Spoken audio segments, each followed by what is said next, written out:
ว่าสั้นติแม่นรถผู้ใดเล่นไปจอดเถื่อนของน้องอายนำไปส่องเบิ่งน้องท่าทางดีใจ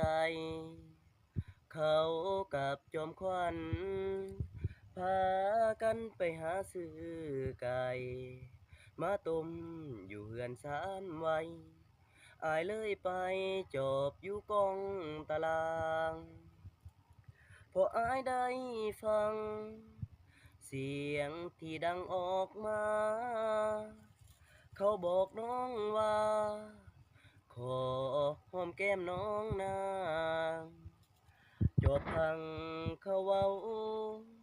อายหูเรื่องราวหลายอย่างโถเอ้ยน้องนางเจ้ามี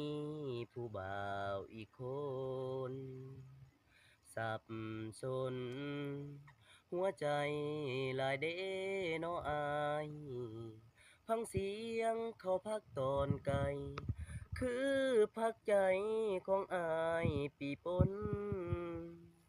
คือใจสิขาดคือเป็นอากาศหน้ามืดเวียนวนหัวใจ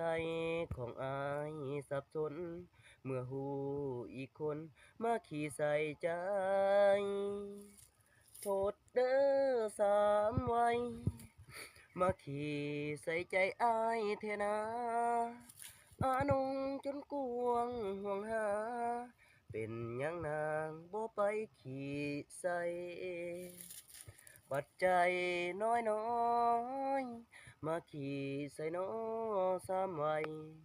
ถึงเฮือนเขานั่นต้มไก่ข้างล่างหัวใจ